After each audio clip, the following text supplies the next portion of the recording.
He kōna ipurangi tēnei nā te reo irirangi o Aotearoa. Just a heads up, listeners, this episode contains some adult language. Previously on the agency. So I was working in cover, undeclared, targeting Soviet intelligence officers, and that involved what we call, belly-to-belly contact. But the objective of someone doing what I was doing was to snuggle up to a KGB officer, if you like, get to know them. The central job of a CI officer overseas is to commit foreigners to commit treason against their own countries, betray their countries, and spy for the United States. And that's the highest calling. You don't necessarily tap them on the shoulder and say, hey, come and work for CIA. But slowly they would start to realise that there was more to you.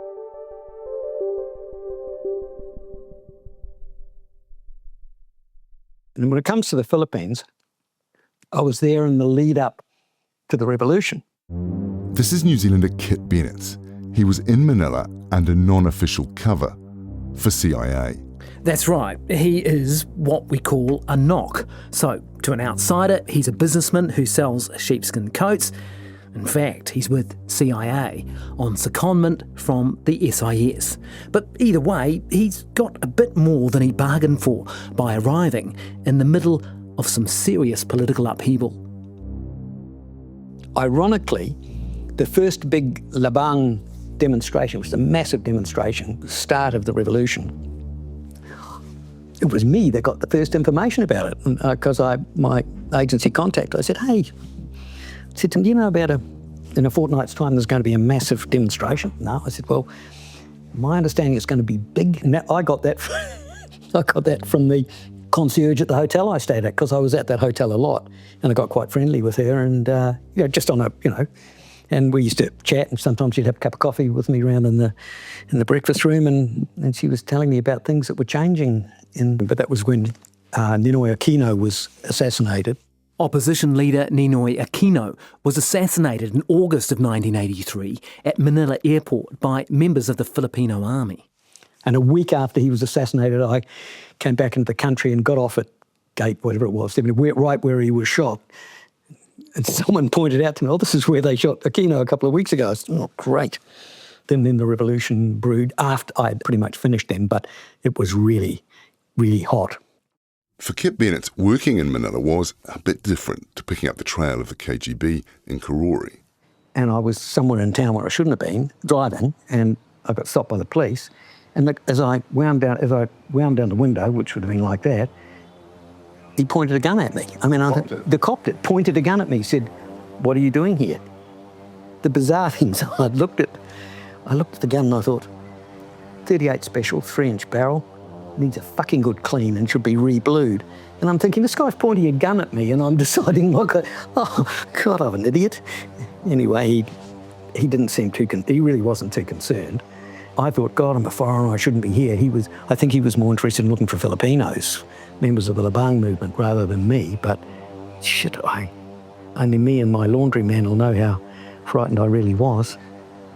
Behind the political upheaval, Kit Bennett says American interests tugged in different directions. The Philippines has been a linchpin of American military power in the Pacific for decades. By the end of the Cold War, Clark Air Force Base has a permanent population of 15,000 people. The deepwater port at Subic Bay was also vital, and these are just two of a number of American bases. Filipino strongman Ferdinand Marcos had leveraged his links with the US to stay in power for 20 years.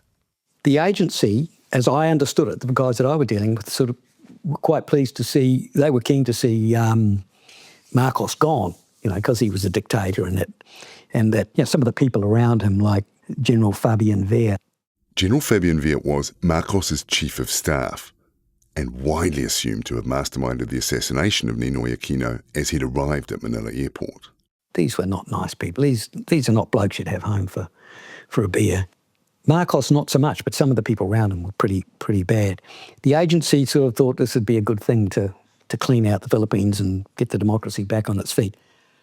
The Pentagon, not so much, because they had Subic Bay and Clark Air Base. And I'd been up to Clark on a theoretically doing some business, and I managed to get onto the base and talk to people.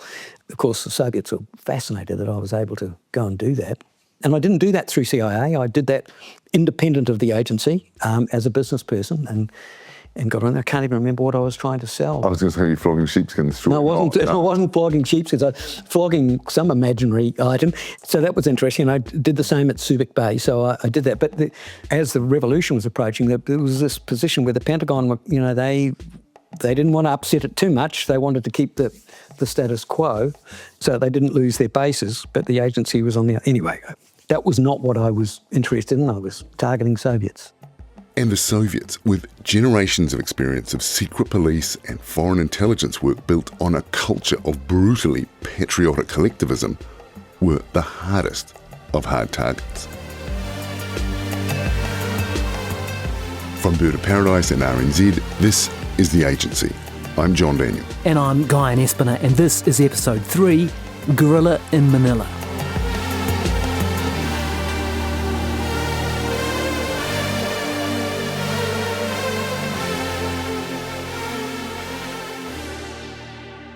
Hello, how are you? I'm very well. How are you? I am doing fine. And where are you? I'm in the Washington, D.C. area. Now, we're going to take a bit of a detour here. We'll come back to Manila, but for the moment, we're going to meet someone whose career with CIA started in the mid-1980s. This is Susan Miller.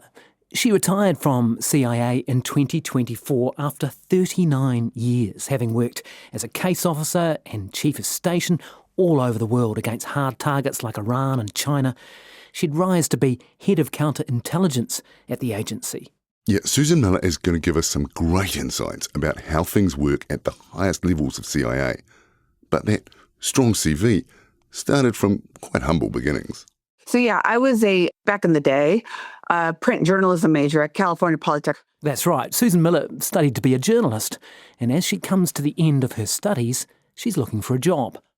You remember the days before we had all this technical stuff? We had to go to the Career Center and look for applications to things. Yes. I went down to the Career Center and I was looking for an application for the Washington Post, the New York Times, all these small newspapers, big newspapers all over the country. There's this board that said, come work for the Central Intelligence Agency. And my friend and I looked at that and we're like, is this a joke?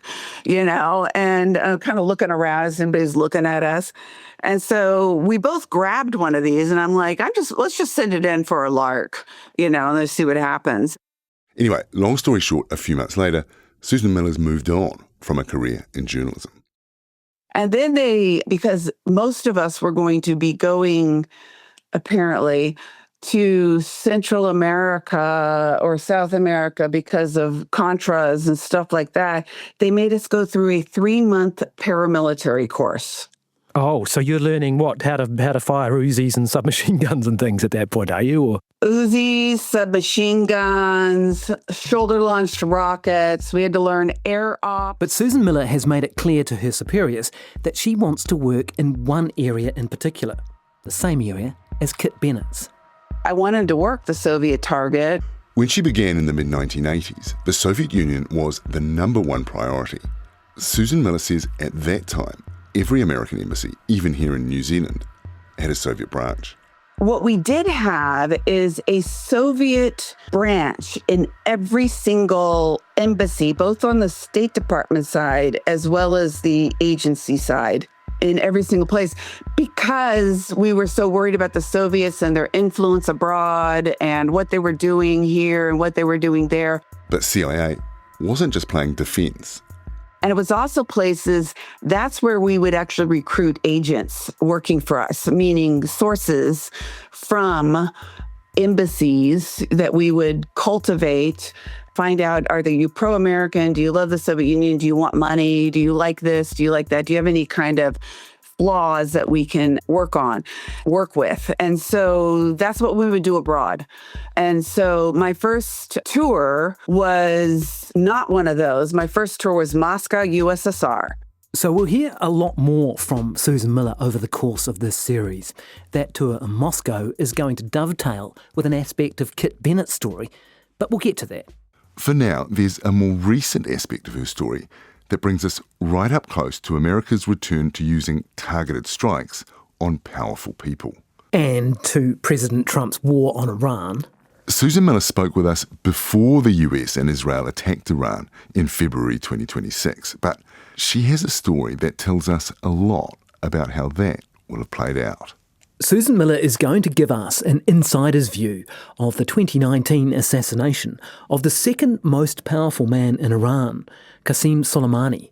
It's an extraordinary moment because it underlines the depth of the relationship between the US and Israel, and it shows us how the CIA fits into a stack with both the US military and the heart of American political power, with the State Department and the White House. So the Soleimani thing was highly classified.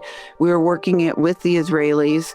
From the late 1990s until 2020, Qasem Soleimani was the head of the Quds Force, part of Iran's Islamic Revolutionary Guard Corps, or the IRGC. The Quds Force are tasked with liberating what they consider Islamic land. Quds translates as Jerusalem. And they've historically been the support behind organisations like Hezbollah, Hamas, the Palestinian Islamic Jihad, who have been widely condemned for terrorist actions and are considered terrorist organisations by New Zealand. In 2019, Susan Miller was CIA Chief of Station for Israel. We had decided that he was, how do I describe our thinking of him? He's basically the Hitler of the Middle East. It's not the Iranian regime, it's Soleimani. He's the guy that wants to start the Israeli-Arab war. He wants to kill every Israeli that's there because Jews can't be trusted. You know, every single thing, that's Soleimani. On top of that, he also had done previously a whole lot of terrorism attacks against American troops in Iraq. And so the Israelis were like, we want to do something about this guy. And I said, do you think your government would be interested in that? And I said, well, you know, for me in CIA, I'm not the one that makes that decision. That's the president and the NSC. So when you guys see the president, you go talk to him, or when you see somebody in the NSC, talk to them. The NSC, it's the National Security Council. It's a handful of the most powerful people in the American government. Typically, you've got the Secretary of State, the Secretary of Defence, the National Security Advisor, the Chairman of the Joint Chiefs of Staff, so head of the military, these kinds of people. Often they will invite people with specific knowledge to feed into these discussions, and this council is chaired by the President. And so that happened. And I'm not sure about all the details about how that happened, when, and how, you know, et cetera.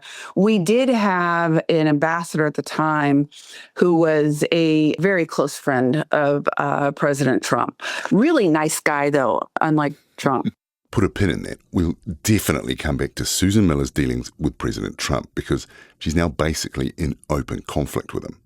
Anyway, she says Israeli Prime Minister Benjamin Netanyahu goes to Donald Trump in 2019, and Trump signs off on the assassination of Qasem Soleimani, but there are then questions about exactly how it's going to go down. So Susan Miller has to go and talk to Yossi Cohen, the head of Mossad, the Israeli External Intelligence Service, equivalent of CIA, in order to coordinate a plan. They said there are these several choices, and this is what we want you to talk to Yossi Cohen about, is what does he think if the Israelis did it? What is his assessment if the Israelis did it? What would his assessment be if, you know, if we did it, CIA did it, and what about CENTCOM? And so that's how it kind of worked out. And so we were all talking together about this and everything else, and the plan was already done of how we're going to do it, and that was with the drone and all the rest of the stuff. But it wasn't, we hadn't decided who yet. At this point, the chairman of the Joint Chiefs of Staff, General Mark Milley, comes to Israel for a routine visit, and Susan Miller meets with him in a secure area, of course, of the American embassy to discuss the operation against Soleimani. Susan Miller wants to walk through the reasoning for such a major escalation, but I think it's fair to say that for Mark Milley, this time it's personal.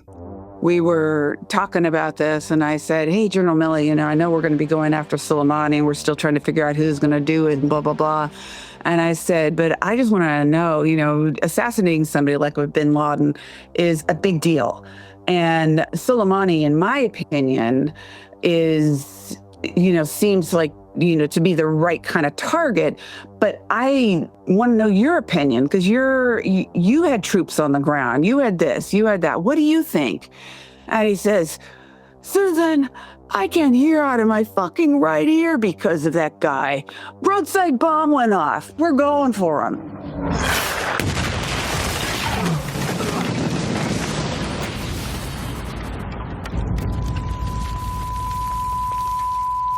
This is all that was left of a convoy of cars carrying Iran's most senior military commander.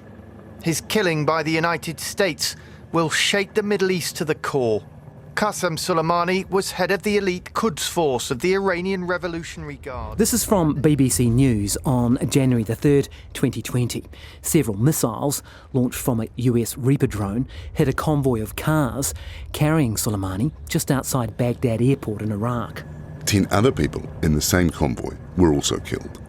At the end of the day, what happened was they decided that Mossad would not take the shot because that actually could bring Iranian troops in if they found out, and they would find out because of leaks and everything else. So the US had worked in close concert with their Israeli allies, but took sole responsibility for the strike on the basis that no one wanted an Israel-Iran war. Well, not at that point anyway. And you'd have to say that the optics for President Donald Trump, they were pretty good too. Yeah, it's really worth noting now because before President Trump and Israel launched a full-scale air war on Iran, much of the commentary was about comparing it with the much more surgical approach taken in Venezuela. But in fact, this strike on Qasem Soleimani towards the end of Trump's first term was probably the more relevant comparison. It's noticeable too how much of a different time we were living in back then. It's not something they worry about much these days, but back then, the first Trump administration went to the trouble of actually explaining the legal reasoning behind Soleimani's assassination. American legislation under Jimmy Carter's presidency in the late 1970s, then under Ronald Reagan right through the 1980s, it had moved to outlaw assassinations. But there's a kind of legal carve-out, if you like, issued later that says targeted killings are okay if the individuals pose a direct threat to the US or its citizens. This is the BBC News story again. In a statement, the Pentagon said the airstrike had been carried out at the direction of the president and that the US military had taken decisive defensive action to protect US personnel abroad. Now, as we know, this story keeps going and kind of spreads out in many different ways. 6 months later, an Iranian is reportedly executed for passing information on Soleimani's whereabouts to CIA and Mossad, which suggests there was a human or human intelligence angle involved. And there is later a reported assassination attempt on Mike Pompeo, who had been CIA chief but was Secretary of State at the time of Soleimani's killing, and seems to have been the key advocate of the operation. There's even reports of assassination plots against President Trump himself as revenge attacks. Iran denies this. Inside Iran, there are national demonstrations and 3 days of mourning, an outpouring of grief for the death of a great warrior. ISIS are apparently pretty happy about Soleimani's death, but there's also an argument that the Assad regime in Syria falls once Soleimani is no longer there to hold it all together in an alliance with Russia. And finally, well, as we record this at least, we have the war in Iran, with missiles and attack drones flying across the region, with far-reaching economic and geopolitical consequences echoing basically everywhere. Now, it's important to say this level of high-impact military operation isn't necessarily the norm. Intelligence work is often invisible to the naked eye. It's more about quiet pressure and behind-the-scenes manoeuvring. The important thing with this story is for us to see how CIA plugs into the wider American government and understand that the agency is always thinking about pushing American political goals. And to do that, they can call on the massive war machine that is the US military. That situation in the Philippines that Kit Bennett was talking about earlier, where the military wanted to keep Marcos in power to keep the bases safe, but CIA wanted him out so they could get back to a democracy, that's ultimately resolved by a political decision because the top politician, the president, outranks both the military and the CIA. Remember, the elephants aren't rogue, they're under instructions from the elephant driver. And the elephant driver was the President of the United States. And Kit Bennett gets to go to the elephant driver's home. At least, according to this photo that we'll put up on the website. He's pretty cagey about what he was doing there. Well, do you recognise where I am? No, I don't. It's the White House. Oh, really? That's the door where the cars come into the White House. You recognise that light shade there is the thing. Wow. So I had an appointment there with someone unimportant. I didn't go to the West Wing, anywhere near the West Wing. He's a bit coy about this meeting at the White House. We just don't know any more about it. But in a later episode, we'll come to a different high-level meeting where Kit Bennett sits down with the director of CIA. And that ties into big-picture politics between New Zealand and the US. But for now, let's get back to Manila. What was the mission? Well, there was a recruitment. So I was looking to recruit, and so I got some targets, not just in that country, but in somewhere else as well. And I ended up working against the GRU, which is the military intelligence, and the KGB. Of course, as you know, the KGB later broke down into the FSB, the internal, and then the first chief directorate became the external intelligence service of the new Russia. But the GRU has never changed. It's still the GRU. The KGB used to call them boots. The Russian word, they called them boots because they said they were a bunch of bloody soldiers and clumsy and all. My experience, not so much. I thought they were pretty professional. And I had a major operation against them. So, yeah. So what can you tell us about that? Well, the thing about intelligence operations is that they can change direction and colour from, there I'm busy trying to recruit him and suddenly he's trying to recruit me. So he has realised that there's more to me and he thinks he's got the chance. And I remember when he asked me to get him some things from here, and I went and told my colleague, and he said, "Oh, we're going to crush his balls." I remember him saying it. So we're going to focus now on this element of Kit Bennett's work for CIA, his operation against a GRU officer. As he says, they're military intelligence. And while Vladimir Putin might be ex-KGB, his old outfit were pulled apart after backing the wrong horse in the 1990s. But the GRU have gone straight through, from the USSR to Russia, from Stalin and Khrushchev through Gorbachev and now Putin. Yeah, they're less well known, but they do include the Russian Special Forces outfits, known as Spetsnaz. So it's a very loose equivalent of our SAS in New Zealand, I guess. They're used to taking on riskier, often paramilitary missions. The Salisbury poisonings of the Skripals, for example. That was the GRU. Yeah, they make the KGB look quite cuddly by comparison. One GRU defector from the 1980s wrote a book saying part of his initiation into the unit was watching a video of a traitor strapped into a stretcher, being fed into a crematorium while still alive.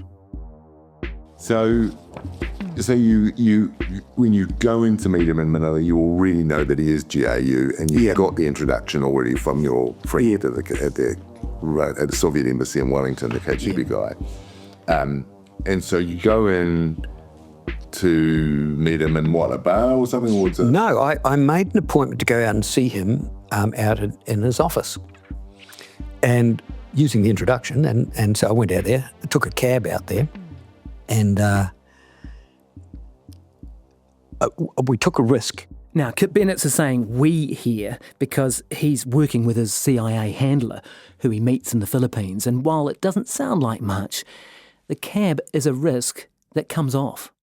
Kit Bennett has been given a list of Soviet embassy people who might be interested in his sheepskin wares. He's fed the names back to CIA, and they've identified this man, operating in cover as a Soviet trade representative in Manila as GRU. So this guy is a perfect target. There's a legitimate reason to approach him as a trade representative. You can start asking him how to get things like import licenses. Yeah, or you could measure him up for an inexpensive but beautiful coat that's been made in New Zealand as a bit of a bribe. Yeah, that would also be a pretty standard quid pro quo for an exporter hoping to get access to a lucrative market. So generally, you're just going to start to get to know the target a little better.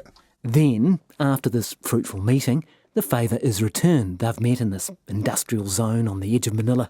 And at the end of the meeting, Kit Bennett's, knowing that he won't get a cab in this part of town, goes to leave.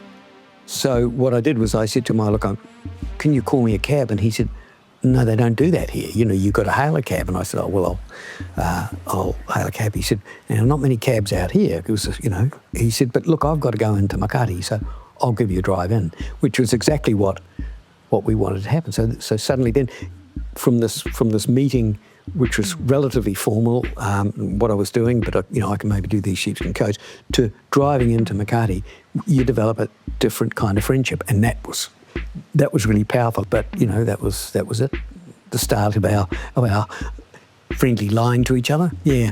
Of your dance. Of our dance. Yes, exactly. And so, who was leading to start with? Me. You were leading. Me. Yeah, because I was looking at gradual involvement. That's what I was looking at. And that was very, very, very much how we developed it. So Kit Bennett leaves his catalogue of sheepskin products with his new friend and asks if he can take him out to lunch to thank him for his kindness. One lunch turns into another, and they're often quite liquid.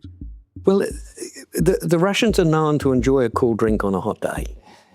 There's no doubt about that. And, it's not an easy job to do if you don't. I couldn't do it now. I couldn't keep up now.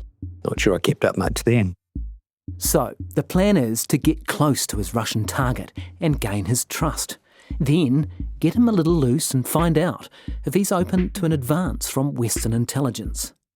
Oh, plenty of drinking. And of course I was looking to see if he'd misbehave.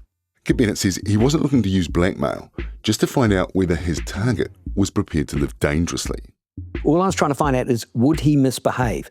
And I don't mean... It's a rule breaker. A rule breaker, yeah. And if he's a rule breaker, then it's just another little tick in the box. Might break another rule. Yeah, he might break another rule, yeah. So that's what I wanted. So the thought that there was going to be any coercion was never, ever a part of that. By then, it isn't going to work. It isn't going to work. And even in the service, even in our service, it was a bit more sophisticated than that. So they have a few drinks one afternoon, and that rolls into the evening. And Kit Bennett suggests they move on to a kind of first base of bad behaviour.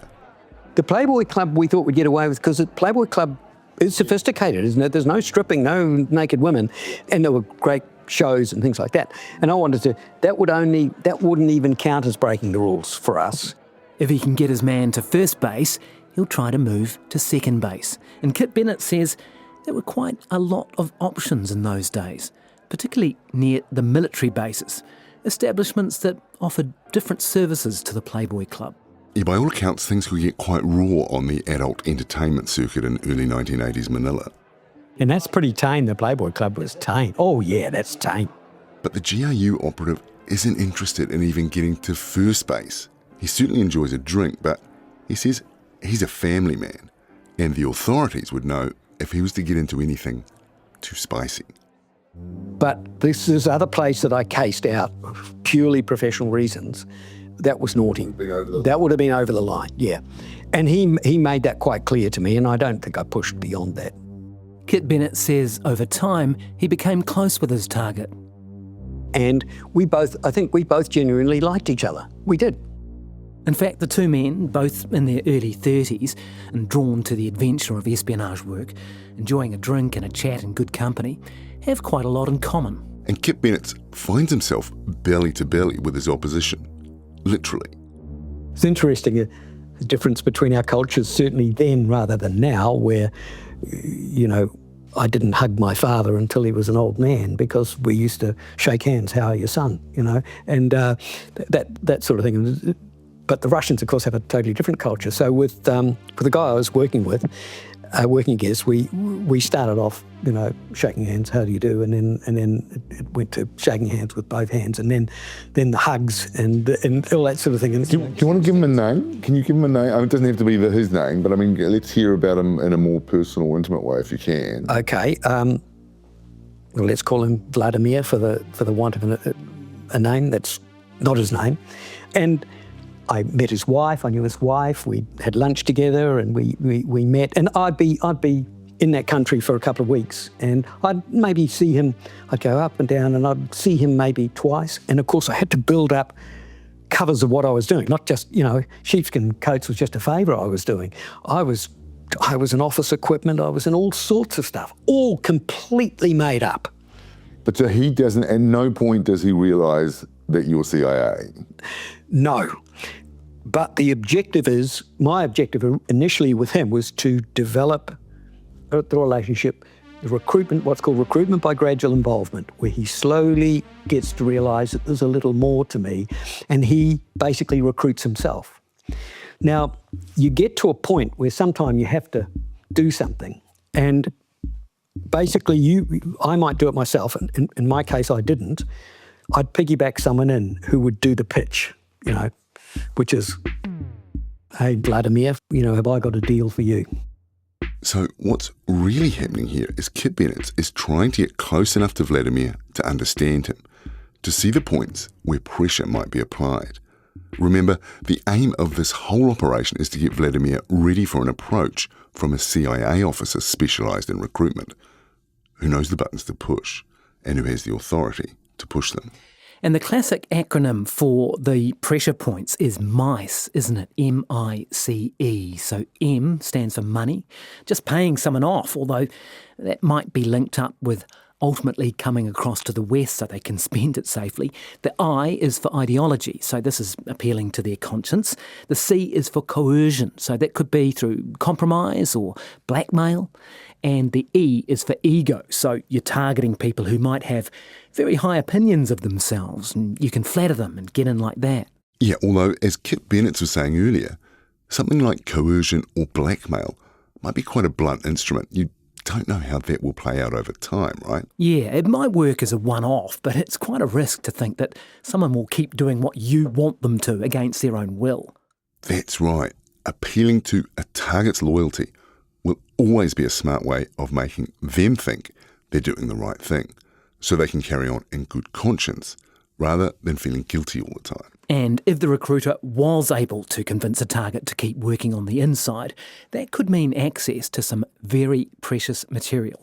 Here's Susan Miller, the CIA veteran, former chief of counterintelligence, who worked in Moscow Station in the 1980s.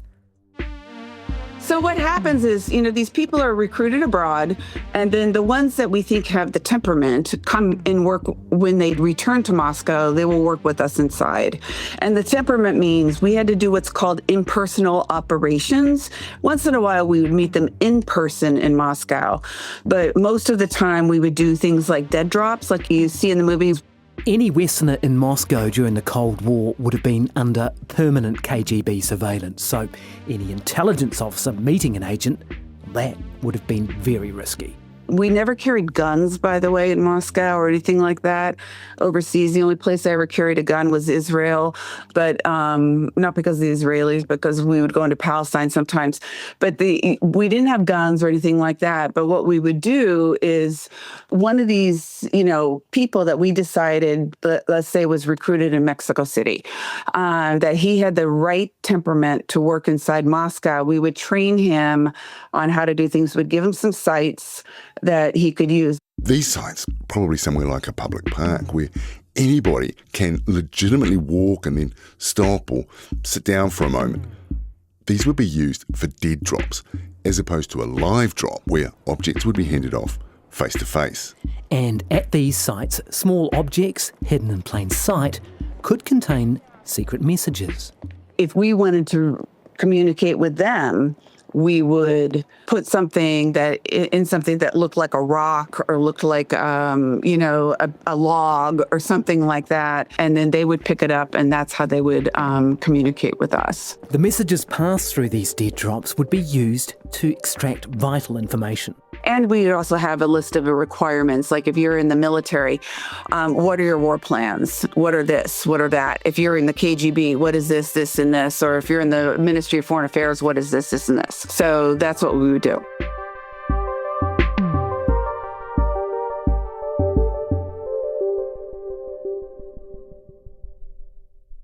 So, as Kip Bennett, under the direction of his CIA handler, is trying to get closer to Vladimir, he decides to draw on some of his own real-life story. Yeah, remember he was obsessed with flying as a young man? He actually left school and joined the Air Force. That background became very useful material for cover. We decided to drop my being in the reserve of the military, but this was part of getting him to see that there was more to this little long-haired guy than just, sheepskin coats and office furniture and other stuff I said I was doing there, to show that there was some depth there. Now, it didn't go the way we thought it would go. We thought that he would, or we were hoping he would think, this is interesting, and allow me to develop it further, slowly, softly, catchy monkey. That was the intent. But obviously that came up in lights, and the next time I arrived back in Manila, he gave me the shopping list. Okay, this is the moment everything changes. Because just as Kip Bennett had been trying to get Vladimir to misbehave to see if he was a risk taker or a rule breaker, now Vladimir wants Kip Bennett to do something a little bit out of the ordinary for him. And this shopping list has some interesting items. Things Vladimir wants his new friend to get for him in New Zealand. Yeah, so they've been getting to know each other over the course of, 6 months or so. They'd meet a couple of times a week whenever Kip Bennett was in the Philippines. But he says there'd have to be a decent interval between visits to keep his cover intact. It would have been on about my third or fourth visit.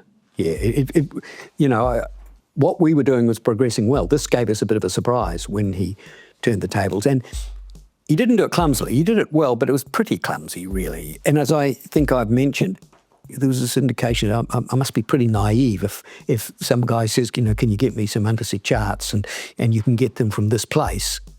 I'd have to have some idea what was going on. And that was testing me. Vladimir asks his friend Kit for US-made undersea charts available through New Zealand distributors, the kinds of things that might be very useful for, say, Russian fishing trawlers, maybe a geological expedition, or, depending on how suspicious you are, submarines. Or maybe it's just to see whether Kit will do this for Vladimir, whether he'll get to first base. Because if Vladimir can get Kit to first base, maybe he can get him to second base. I bought stuff back for him, but I didn't bring everything back. We did that on purpose. Some stuff we didn't do. I think I used to tell Mike, I've been doing an economic report on so-and-so, and I got that written. Did it occur to you that he might have been, dangling or whatever? I mean, there are just multiple layers of deception available, aren't there? Yeah. Yes, it is. And we worked at that point on the fact that he was playing on the friendship. Now, there are different ways to interpret all this. Does Vladimir think Kit is a useful idiot, someone who can be manipulated or bought?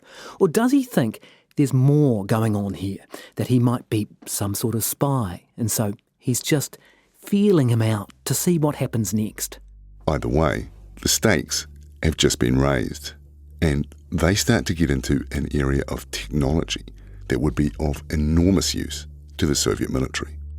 So these are the things that the GRU was really... This is what they wanted, yeah. What Motorola, Intel, that sort of thing. Yeah. Is it? Economic information out of Japan. Yeah, and that stuff was all about semiconductors. Yeah, right. How do you know that that's what they wanted? Is what they told me.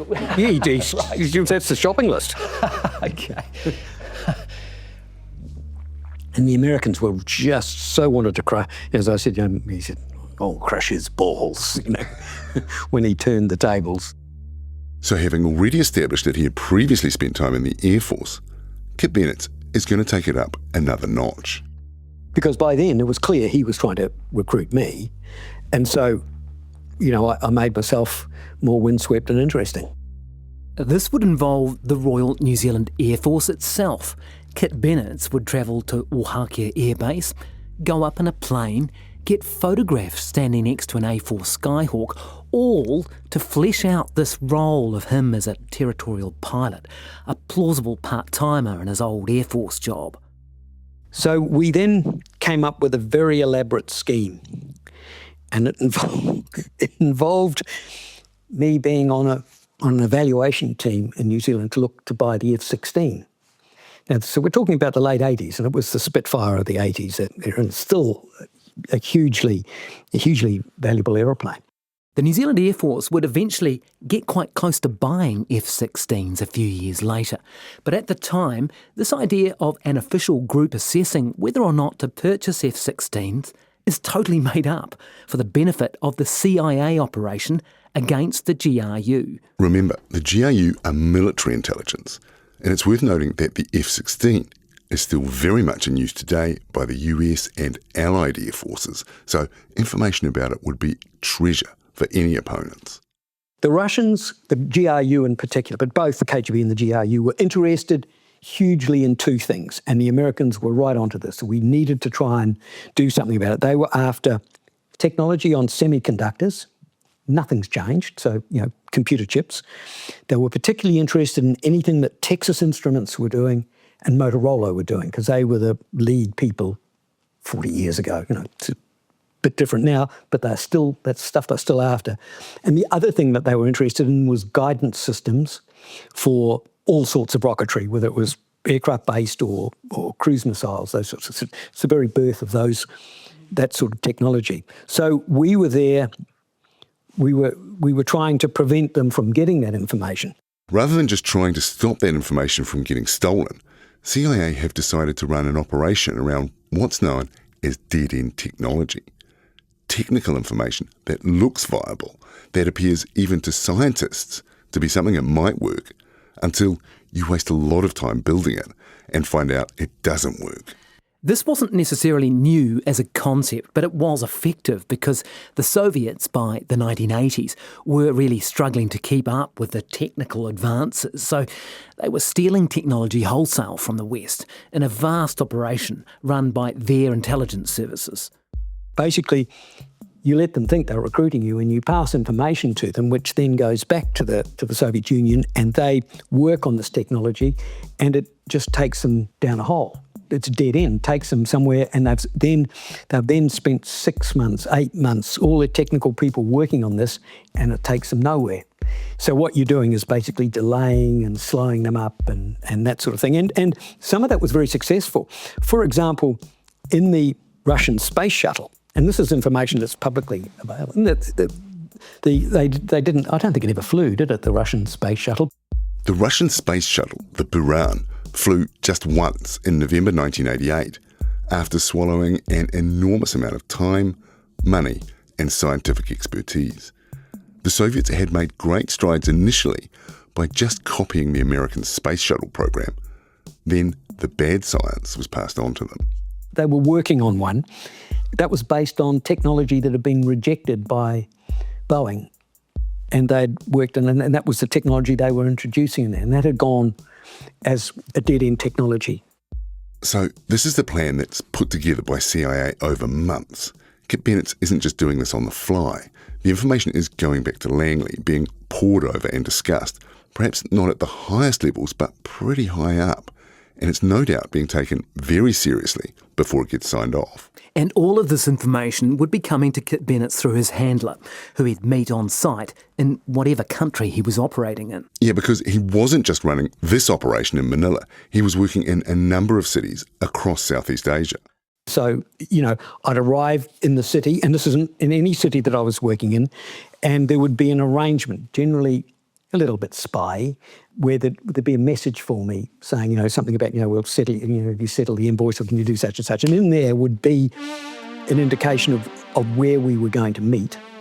And, or I'd have a number and I'd ring and he'd just give me the room number then, and I'd go to that hotel room. In the days when you could go press a button in a lift and go to any floor in a hotel, nowadays you can't do that. And I'd go up and we'd meet in a hotel room. Generally, that's what we'd do. So it wasn't all that spooky, really, but we'd meet. And that's where He would give me some of the equipment that I might need, the sort of stuff that would raise eyebrows going through security and customs in airports and then Stuff, recording stuff. that sort of thing. Yeah, all sorts of things like that. The technical things that I didn't want to be on a businessman. And then I would get started with what I was doing. He'd give me a briefing on what was happening in the environment and what they knew about what was happening with the targets, that sort of thing. But one day, at a meet with his handler in Manila, before starting the next phase of the operation against Vladimir, Kit Bennett is in for a bit of a fright. In that initial briefing with the agency officer, he said to me, listen, we lost someone in Europe last month. The CI people, the counterintelligence people have looked at it, and I understood he was an officer, so he could have ended up, his widow and children might have had a cup of coffee in the director's office and he got a star on the wall at Langley, but he may not have been. But they said the CI guys looked at this in the agency, the counterintelligence guys, and they looked broadly at operations they were running, and the one that paralleled what we were doing was my operation. So he was working against an officer from the same intelligence service in the Soviet Union. They were at about the same stage. It was a recruitment by gradual involvement, and he ended up, I don't know, face down in the Danube or something. I don't know, but he was killed. Now that's really serious in the game in those days. You don't take people out. It's not like James Bond. And you lose someone like that, then people are very, very grumpy. This was a kind of gentleman's agreement between spies, where Kit Bennett says there was a central rule. So, you can shoot your own, but don't shoot ours, that sort of thing. Normally, this would mean if his cover had been blown, then Vladimir would have just passed a message to him that he wasn't available to meet with his friend Kit, and communication would have been broken off. But now it seems that someone, somewhere on the Soviet side, may have taken the decision to escalate, and they appear to have access to good information coming from inside the agency. And that means Kit Bennett, who's running solo in cover as a knock, is potentially incredibly vulnerable. So they said to me, given that, your two operations look very, very similar, and they were, at that stage, I think they probably were looking, they didn't know who they were looking for, but, there were three baddies in the agency. We'll come back to these CIA baddies, one in particular who sold out John's family friend, the KGB colonel Oleg Gordievsky, to the KGB. And they knew they had a problem, but I didn't know that. I was just a foot soldier. I didn't know that. But they told me, okay, so this has happened. And they said, look, you're an exchange officer. If you want to get on the aeroplane and go home, do that. We understand. We'll wait till the dust settles and then you can come back. It's over to you. And I bravely said, young and silly, I said, no, we'll carry on. And I went back to my hotel and had to sit down and think about this. And I thought, if they're coming for me, I won't even see it coming. It'll just happen and I won't even know. So I was there for a week or so. I don't think I slept much, but because I knew that if this was going to happen, it wouldn't matter if I was walking around with an M16. They would have got me.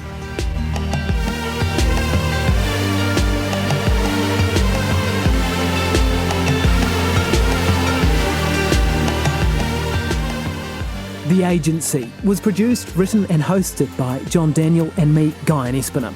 Our executive producer for RNZ was John Hartevelt, and our executive producer for Bird of Paradise Productions is Noel McCarthy. Original music by Anthony Tonnen, graphic design by Oliver Wall. For RNZ, sound production and final mix was by Mark Chesterman. Production coordinator was Brianna Uritich-Grieg. Thanks to Steve Burridge, Ali Marsden, Jeremy Ansell and William Saunders. Thanks to Megan Whelan, and thanks also to Susan Baldacci. The visual director at RNZ was Cole Eastham Farrelly, and our camera operator was Jess Charlton. Thanks also to Sarah Gaetanos for the article about Bill Such that appears on rnz.co.nz. Thanks also to CNN, TVNZ, BBC, the ABC, Universal and Paramount. To read more about the documents and articles we've mentioned, you can go to rnz.co.nz/The Agency, and you can see the links in the show notes.